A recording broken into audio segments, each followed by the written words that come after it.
All right, folks, what is going on? This is episode 511 of the First and Frame Rate Show. I am VF Baller. Over here, we talk about Georgia Southern and Atlanta Falcons football.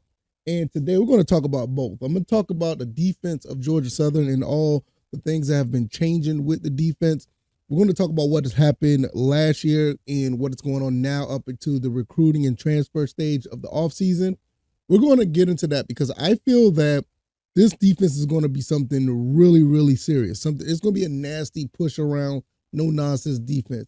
I hope I don't have to eat those words because the defense last year was not as good as we thought it to be. And only thing that we can do really is, go up from there. I mean, we had our moments, don't get me wrong, but we should get better with all the players that are coming in. Also, we're going to talk about Dean Pease. We're going to talk more defense. Dean Pease, the former defensive coordinator for the Atlanta Falcons, he announced his retirement the other day. I want to talk about a possible, replacement.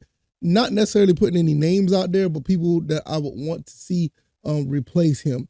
The type of defensive coordinator I would like to see replace him because there's not too many names out there that's really sticking out, to be honest. It's really not. So I don't know if they're going to go in-house or anything like that, but there's someone, in my opinion, or some organization that I think that we should pull from. And we'll talk about that before the show is over. If this is your first time here, welcome. I could be found on YouTube and Rumble. I'm also on Anchor, Stitcher, Spotify, Apple, and Google Podcasts. You can listen to the show at your leisure on the podcast side, or even on YouTube and Rumble. All you have to do is just make sure you subscribe to the channel. And whenever you feel you want to come back to episode 511, just go ahead and click that and listen.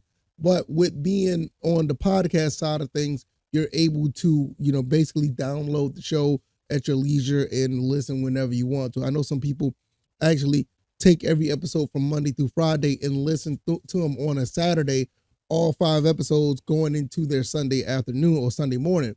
And I think that's pretty neat. That was pretty cool that someone told me that they did that.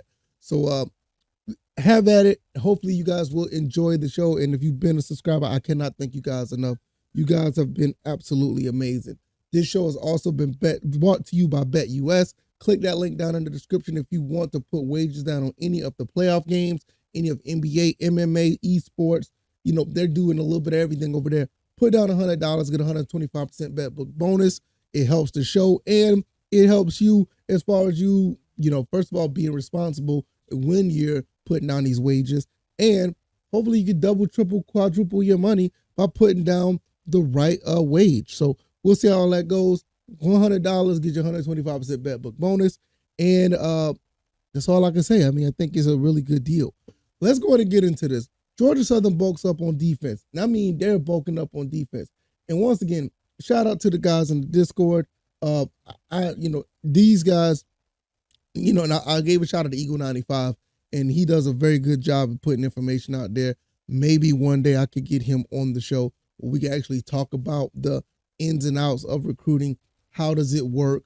What, not necessarily knowing what he knows, but just the mechanics of how Georgia Southern recruiting works. Because I think it's very interesting because he has a lot of information that he puts out there, a lot of tidbits and things that pretty much come to fruition. Not just him, but everybody in the Discord do a phenomenal job of just having good dialogue, really good, conversations over there. I highly recommend you join the Discord. All the information is down in the description if you want to join the Discord. Like I said, if you like Georgia Southern, if you like Georgia Southern athletics, if you like the whole situation with the Atlanta Falcons and what they're trying to do, we're talking about a little bit of everything over there. So check that out. But what I wanted to say is these guys at Georgia Southern, just coaching staff and everything, knowing what we know, and I mean, I'm not saying we know everything, but we know a good bit of stuff.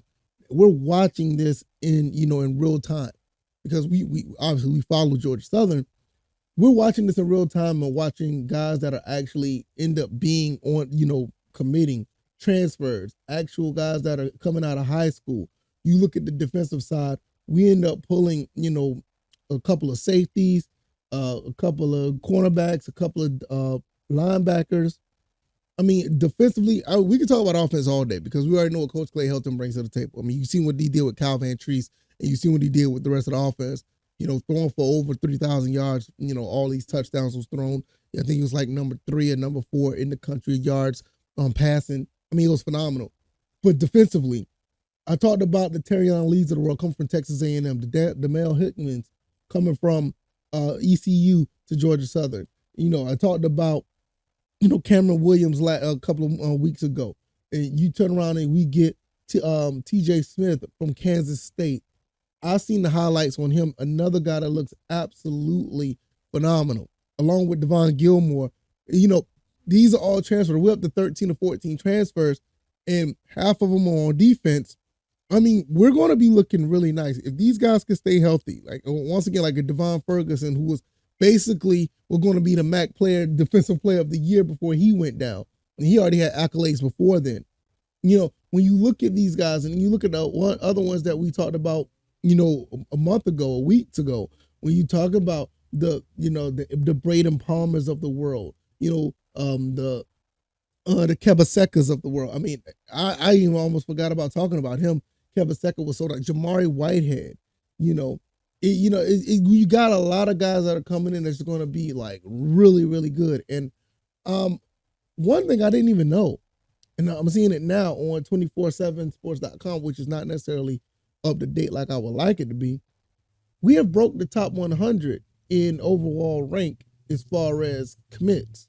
Now, I find that pretty cool because Georgia Southern in FBS is not really up there on the totem pole when it comes to actually rankings as far as recruiting, because you got so many other Power 5 schools that are out there. So many Power 5 schools. And when it comes to the group of 5, we're starting to be one of those teams that are like just hitting the cusp of being one of those top group of 5 teams when it comes to like actually recruiting. Hopefully we could be one of the top group of 5 teams that actually, put the talent on the field and show within our record. But nevertheless, when you look at all the defensive players that we're bringing in, and I think it's going to be a big, big improvement from last year. I mean, other guys I didn't even mention, Will Johnson, Matthew James. You got a lot of guys that are coming in. Jacob Ferguson's another one that's coming in. It just looks really good for the team, where last year we just was not where we needed to be when it comes to the defense. I mean, we had some moments, don't get me wrong. We had some pretty good moments where we made some real good stops at the right time. I mean, Appalachian State game comes to mind. A couple of other games come to mind where we actually did some things, but turn around, we was in a lot of shootouts. I mean, the Nebraska game was a shootout. The Appalachian State game was a shootout. Even the Georgia State game was a shootout. So I want us, and hopefully we get to a point where we will knock that down, where our defense actually, like, maybe, I know this college, so it's kind of weird. Hopefully we will give up maybe 20 to 25 points a game. I know that's going to be a tall task, but it's not as far-fetched as you think it is. You look at the Sun Belt as far as conference play, offensively, you're going to have the Coastal Carolinas that's going to try to put up numbers. Appalachian State always try to put up numbers. Troy, they put up numbers. You also have the Marshalls and the Old Dominions and the JMUs. You got some teams that's going to try to put up numbers, but then again, we was able to hold down a few of those teams with the defense we had already. It wasn't really that big of a shootout with those teams last year outside of the, like Georgia State, Appalachian State game. We didn't even play Troy. And but when you look at what you have with this defense, we should be able to hold a lot of teams down. I know our out-of-conference schedule is not the worst. I mean, we still have to play UAB. We still have to play the Citadel. We play Wisconsin, which I'm starting to. I'm gonna have to look at the Wisconsin game a little bit more, because I'm not saying I'm getting the we gonna beat Nebraska vibes with that game. I just haven't really watched Wisconsin the way I should, but Wisconsin has a lot of transfers coming in to that school. So it's going to be really interesting to see how we go up against that team. But I think with the changes that we have, especially on defense, I think we're going to still be able to give them a run for their money. I really believe that. The only game that really scares me still to this day is Marshall. I don't know why, but the Marshall game does scare me, and I want to, I want to win that game, but that's the gut feeling game that if we're going to have one loss on the season, that's going to be the game. So with that being said, defensively, I think we're going to be a little bit better where we're going to have to, not going to have to, that we're going to set precedent that we're going to be tackling better. We're going to cover better. We're going to have better gap assignments. This 4-2-5 defense is very exotic once you get the athletes that you want. You need a couple of linebackers, or you need a rotation of linebackers. Like I said, the ones that we already committed to, or that committed to us, you need some linebackers that can get all over the field within that space of the linebacker area, who can play sideline to sideline. And look like we have picked up maybe about 4 or 5. Let me see. I want to make sure I get this right. 1, 2, 3. I think we only picked up 3. I'll take that back. Yeah, we only picked up 3 linebackers, but all 3 of these guys look like they could do something. And it's also the guys that are already here. Those guys are going to be able to take a step forward in their implementation of implement what they've learned so far in 1 year. And unfortunately, we lost a couple of linebackers, Mizell Williams and Deadman. They both decided to go into the transfer portal. But the flip side of that, those 2 that we lost, we turned right back around and got Gilmore and Terrion Lee. So we are, reloading. We are rebuilding at the same time. And like I said, we're bulking up on defense. I mean, you look at these linebackers, 6'2", 223, both of them for Gilmore and Terrion Lee. You see Jamari Whitehead, another linebacker that's basically, let me see, where is it? There he is, 6'2", 210. And I've heard nothing but a lot of great things about this kid.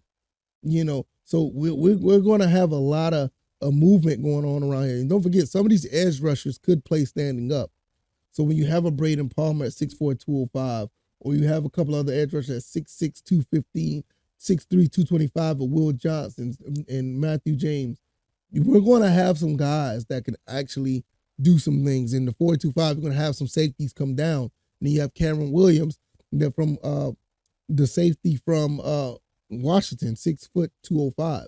He's going to be, moving around a little bit. So not only that you got all these guys, you also have to turn around and think about everyone else that we have that are already here.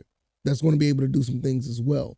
So defensively, we're looking pretty good right now. I know we talked about offense, the quarterbacks that are here, the receivers that's coming in.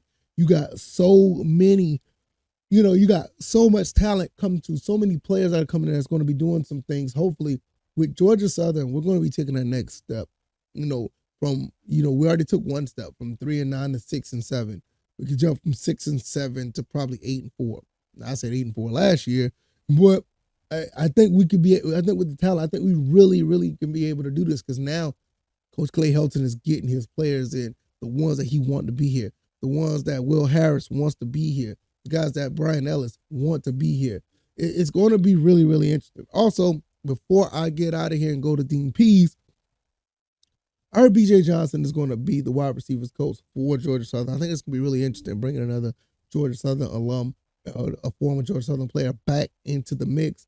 That's going to be really cool to see. He's going to show not only the wide receivers, but some guys on the offense who may not know what it's like to be a Georgia Southern Eagle. And then, a lot of these guys kind of got the gist of it. But when you get it from a former player, I know Kevin Whitley is still with us on the team. But when you really get it from those 2 type of guys, you really understand what it's like. Because a lot of the guys who came here last year that transferred over, they really started, or they committed to from high school, they really started to understand it. But it's going to continue to be implemented more when you have a guy like, BJ Johnson come in. So it's going to be really, really cool to see how that plays out. Last but not least, we're going to talk a little bit about Dean Pease. We know Dean Pease has retired from being a defensive coordinator for the from the Atlanta Falcons. Well-deserved retirement. Been around for 50 years of coaching. I'm surprised he stayed for the 2 years he did, because Coach Arthur Smith actually talked Dean Pease into coming back. And he did a pretty good job for the last 2 years. And with that being said, I am really thankful for him to come for being on the staff and teaching some of these guys the defense that he was trying to run. I think the defense did okay overall this season. I just think the offense just basically they basically wet the bed a lot. They did a lot of things that just was not it just did a lot of things that just was a bunch of head scratchers. First of all, with the quarterback situation, and once you get the quarterback that we wanted in with Desmond Ridder, I ain't gonna say we, but I wanted to see what he could do.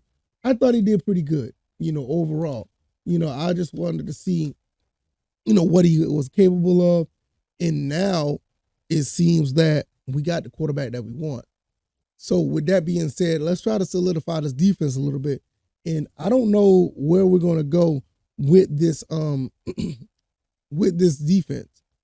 I don't know what's going to happen with the defensive coordinator, because my thing is there's nobody out there that I could really think of that really would take the reins right really, really fast. I just don't know. Now I know I can't remember the guy's name who took the reins when Dean Pease went down at New Orleans. They're talking about him possibly picking up the slack from they're not picking up the slack, but picking up the job from Dean Pease. But there's one person or one team that I would like to see get poached, and hopefully we can get the services of Leslie Frazier for the Buffalo Bills. I don't want him as far as him being the defensive coordinator, but I want to find out who is under Leslie Frazier. Who's under him as far as defensive coach? I got a few names right here because I just pulled it up. I said I wasn't going to, pull up any names earlier, but the power of the internet has got me really thinking about this, and it got me pulling up some names. What about if we pull somebody from the staff from the Buffalo Bills? Because Leslie Frazier has done a phenomenal job as being the defensive coordinator for the Buffalo Bills. Now, these are some names that I want to talk about real quick. What about you got, where is he? I just saw him. The assistant defensive line assistant, Marcus West. You got him. I don't know how much experience he has, but I'm not against trying to get somebody like that. Jalen Finner, defensive quality control. I'm trying to see defensive backs he's a defensive backs and passing game coordinator. I don't know about that. How about Bobby Babbage, the linebackers coach? I'm just wondering because, a lot of these guys have some type of, this linebackers coach has a lot of, he has a lot of experience, a lot. He has almost 15 years experience of being, a defensive assistant. He's been in a lot of places, even, college. You know what? I'm going to put it out here right now. I want Bobby Babbage as our defensive coordinator. Bobby, the linebackers coach for the Buffalo Bills. I want him, or I want, let me see. Yeah, that's it. I want him.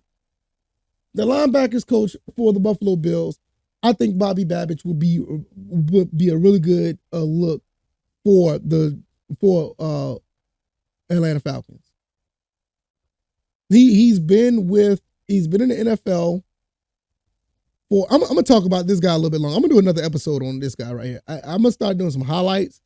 I'll probably do this on the next episode. I want to talk about this guy here. I'm actually interested in this. Sorry I did this on the fly, but listen, I think Bobby Babbage would be really good for this team. I'm just looking at his credentials right now. I'm actually impressed. So we'll talk about this. Bobby Babbage, I'm really interested in this.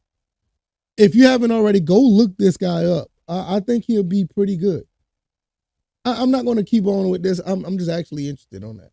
If you like this commentary, hit the like button, share this podcast, subscribe to the channel if you haven't already.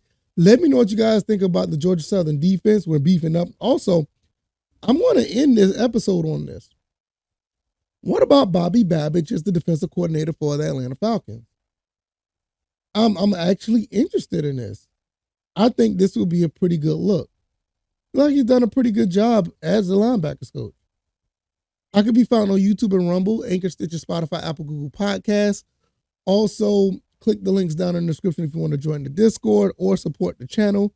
BetUS is also down there. Put down $100 and you get 125% bet book bonus for your wages. I'm going to get out of here, guys. I think this is really interesting. I don't know why I didn't think about this till now, but I always thought the Buffalo Bills was the place that we should go to poach a team because their defense is actually pretty good. What about the linebackers coach, Bobby Babbage? All right, y'all. I'm going to get out of here. Y'all take it easy. Y'all be blessed. Peace.